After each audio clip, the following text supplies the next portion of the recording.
Hey guys, what is going on? Welcome to the channel. Welcome to the PC build for the month of June. So this one's going to be a little bit different because I'm actually going to base it off of one of my favorite YouTubers, TechSource. Now just today, June 1st, he uploaded one of his PC build for the month of June, $600 build, and this one's unique because it's a mini ITX. So it's a pretty small build. It's white and it's like a little cube. It's really quiet, and he says it's actually his quietest PC that he's built on the channel by far. And what I really think is good is that it got some pretty good benchmark scores, and it actually scored higher on all the benchmarks than his previous build, one of which actually included a $650 build. Was actually worse on benchmarks than this $600 build. An average 1080p video, I think, rendered at 6 minutes, I think he said, or maybe it was a 4K video, I can't even remember. But either way, these are all of the parts right here, US links. The total comes to about $593 plus a little bit for shipping and taxes. So it's not bad at all. It's probably one of the best performance PCs I've ever seen. However, when I'm building this build, I'm going to change a couple things like the processor, and probably I'm going to change the motherboard and possibly the computer case. Even though the case was cool, I'm not exactly sure how much I like this. So this is it right here. He's going to show a couple little pictures of it right here. And it's overall, it's a really clean setup. I'm gonna go ahead and pick probably just what I feel like I can change a little bit. Even though this looks so cool, I'm gonna change a couple things. Now the graphics card, he actually went with an R9 380, as you can see over here, by MSI, which is a really good card. But I don't know if I'm gonna do that because he's going with an Intel processor, and I don't want to mix it with like a Radeon graphics card. So I might try and stick with NVIDIA. I'm not exactly sure yet, but we'll figure it out as we go along. So you guys know in most of the PC builds, I build them as I go along. I build them while I talk and while I record my video. But this time I'm going to pre-pick all the parts and then go back after and explain why I picked what I picked. Because Peter Piper picked a pickle nipple, something like that. Let's go ahead and get started. So you guys know this is how it's going to look for the start of this video. Now I'm going to make sure that I pick just what I need for the PC, so that doesn't include like any peripherals or monitor. So I'm going to try and keep it around $600. I doubt it's going to happen. It's probably going to be a little bit over, maybe an $800 build this month.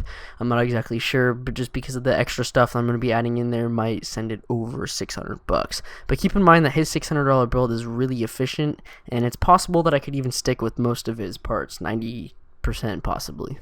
Okay, so after going through quite a few things, I made some pretty big adjustments, kind of changes that I really didn't expect to make. So when I first saw the TechSource build, he went for a way lower end CPU, which makes sense because it's a $600 budget build, and it wasn't even a K series, so it wasn't really overclockable per se.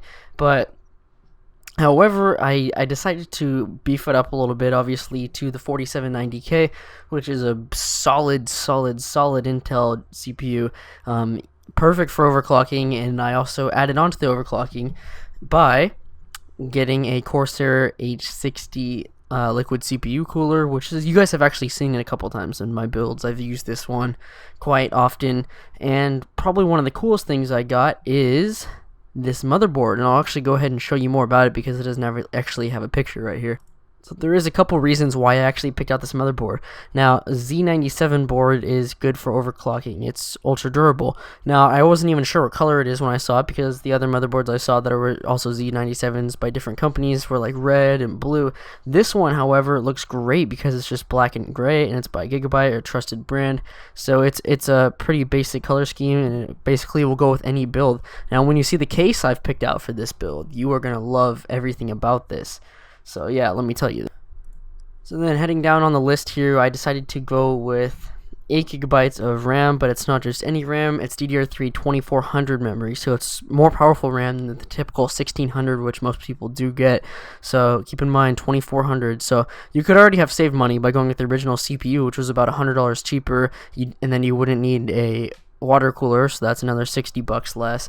So it's already $160 you could save just by changing these two things, and then you wouldn't need an overclockable motherboard, so you could bring that down maybe $30, and then you don't need 2400 RAM, so you could have gotten 1600. So it's just a lot of things that you could take off that could make it cheaper. But if you want the best of the best in this scenario, this is what you're going to go for. So then I went with the typical RAM. I didn't actually throw in an SSD yet. I'd probably do that later on.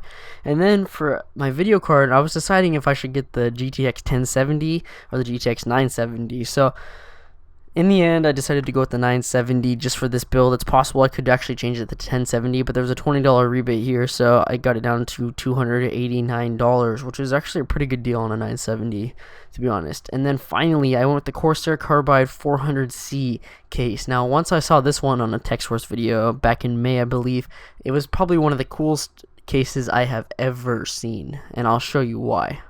So just check out this beauty right here. He actually used this on his $2,800 build, and this case is only $97, so it's actually a really good steal. So literally it has like a little handle grip here. You open it up and it has hinges on it, so the door just swings open like this. I mean, it's just a solid case, beautiful for cable management all over the place. Just a well-rounded job. It has a nice department for your power supply, and then not only that, but it has little SSD racks and stuff, and it's just looking gorgeous, and it's probably one of the best ones I've ever seen. Yeah, just in general, it's really clean, and there's a lot of room for fans and all that stuff. So yeah, it's a really good case. And to finish things off, I decided to go with the EVGA Supernova, which you guys have seen. I use it almost every single build. The reason being is because it's 750 watts. You're not going to have a problem with wattage on your pre-C build. It's 80 plus gold certified, which is some of the best besides platinum, and then it's fully modular, and that's for only coming in at $70. That's quite the steal, to be honest with you. That's such a good build. So in total, I didn't expect this to come out this high, but it ended up actually being a $1,000 build. However, there are several things that you could take down off this price. Like if I literally just wanted to take off this CPU cooler, that's fine. If I wanted to lower the RAM, that's fine. So I'm gonna actually go ahead and call this a $900 build, because there are so many things that are unnecessary, and like I know for a fact that you could easily drop $90 off of this thing. So let's go ahead and call it a $900 build, because there are things, $47.90 would be fine. Yeah, there's just plenty of things that you could change on this to make it cheaper. So thank you guys for watching. Make sure to give this one a big thumbs up, and this will probably be a PC build for me this summer. I'm not even kidding you guys. So when you compare it to this list right here, you know, it does come in pretty clean. I'm not gonna lie, it comes in quite well with comparison to what he has built here, and that's for sure. So just check this out right here. This is what I want to show you real quick. So this is how clean that case looks, by the way.